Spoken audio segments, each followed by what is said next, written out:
Om Shri Gurubhya Namaha Hari Om. Welcome to this video on Yoga Sutra by Patanjali. All of us have attempted at one time or the other to effectively kick off our journey into understanding this text of Yoga Sutra.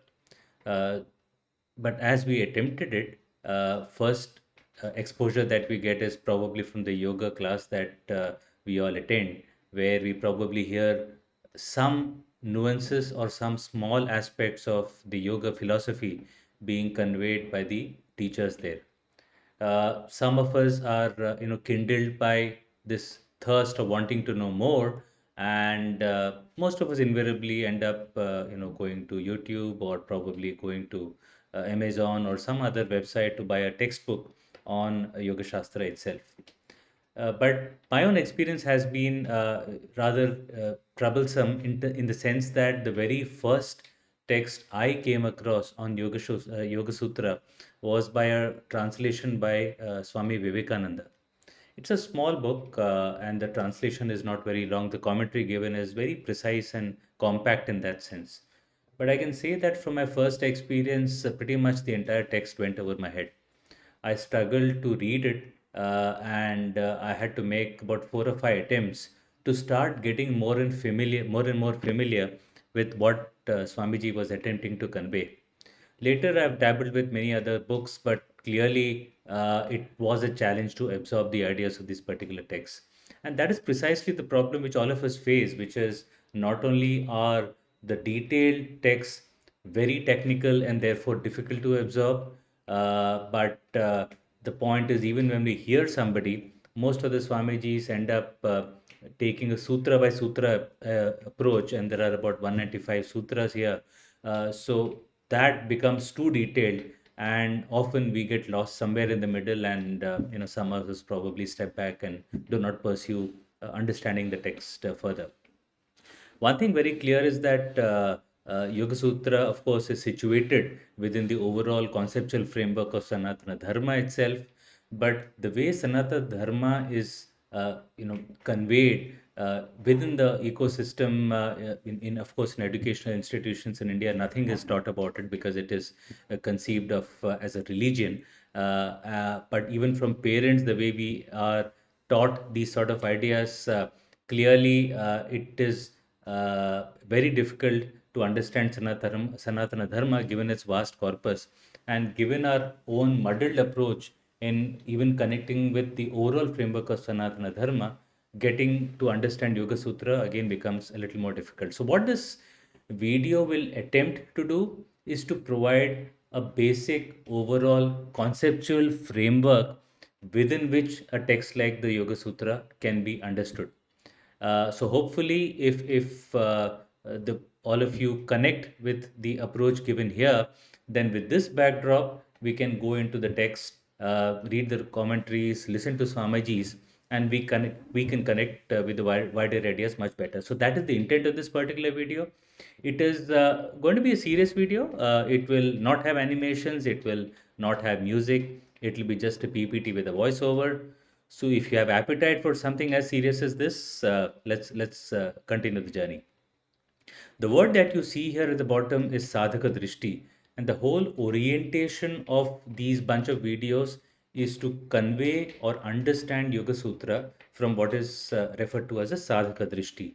Drishti, as you know, is lens, and sadhaka is a person who's interested in doing sadhana or mulling over the ideas of the various texts of Sanatana Dharma for the purpose of attaining the goal that is conveyed within these particular texts itself, which is to attain our own true nature of Satchitananda. But what is sadhaka drishti? If I talk about it, I would rather talk about what it is not, which is that I do not want to get into pronunciation battles. As you can see, often when we walk into the society, some people pronounce this word as yog, some people pronounce it as yoga, and some people pronounce it as yoga, and similarly tapa, etc., etc. The idea is this, that we do come across people who, in a very animated manner, talk about the fact that the yoga should be pronounced as yog or it should be pronounced as yoga, and then there are sort of animated debates, and then we get distracted. We do not want to get distracted from the purpose for which Patanjali composed this particular text. And therefore, I will not dwell into these sort of frivolities which will keep me away from taking on what I refer to as sadhaka drishti. So, what is sadhaka drishti? Sadhana in search for truth is the driver to study this particular text. Therefore, I will not be talking much about the history of this particular text. I will not be talking about when it was written, before, after, who was the king when Patanjali composed this text, or probably even whether Patanjali existed or did not exist. These sorts of literature is also abounding wherever we kind of attempt to read these sorts of particular texts. Not interested. Similarly, I will not want to view Patanjali from the sort of modern day uninformed lens of theism, atheism, binaries, or even social equality, social hierarchies. These sorts of terms are, very much in vogue. Again, none of those terms are interested in Satya. They're just interested in, continuing some sort of an intellectual debate, which, keeps people excited. Not interested. Interest is that of search of truth, Satya, which Patanjali is intending to convey. Again, two more important points to add here because it's important to know what Patanjali is talking about, but it's also important to know what we are not interested in, which will distract us from the purpose of this particular text. One aspect is this thing of sampradaya. So, yoga is effectively identified as a separate school. There is this idea of Shat Darshana, six darshanas, and yoga is one of the darshanas in the way it was conceived by the ancient Indians. And there is a lot of stress often when one comes across literature like that, which is trying to pull out and tease out the differences between various darshanas. And therefore, a lot of time and energy is spent on talking about differences. But the reality is this: I would probably, without any sort of informed approach, say that about 95% of most of the texts of Sanatana Dharma are more or less bound together by a similar bunch of ideas. It's only some nuances which are kind of more relevant for entrenched practitioners at higher levels, that some of these differences add value to their own sadhana. Even Adi Shankaracharya has given a commentary on this particular text. So, if we place Adi Shankara as the proponent of Advaita school, and if we place Patanjali as a proponent of Yoga school, if one can give a commentary on the other and also feels it valuable enough to comment on that particular text, then clearly it becomes evident that there's a lot more in common that binds various schools of Sanatana Dharma together. So, which is why what you will see in these sort of videos, the ones that I'm preparing, is that I will also borrow from some of the other texts which are supposedly belonging to other schools, but use that for the purpose of the sadhana orientation that I intend to uh, have for the purpose of conveying this particular text. Last, of course, I will also avoid translating technical words which are used in Sanatana Dharma. Many of us who are reading this text in English, we are sort of victim of what is called as uh, tyranny of translation, and which is probably the reason why Rajiv Malhotra came out with a book called Samskrita Non-Translatables, where he's identified 54 words which he insists should not be translated in English, and therefore we end up, learning about the ideas of these texts in a suboptimal manner. So, dharma will not be translated as religion, devata will not be translated as God, prakriti will not be translated as nature, etc., etc. We will retain the technical words and therefore absorb this shastra from the prism of these technical words the way Patanjali used, rather than getting into this translation challenge. So, with sadhaka drishti idea conveyed, one question that some of you may ask is, what is my own qualification? Am I really qualified to talk of this particular text? And this is important because, logically speaking, a person who knows, who's a practitioner. Even the tradition over centuries has insisted that the only one who can deliver ideas of this particular text is an acharya who's evolved himself or herself and not from somebody else.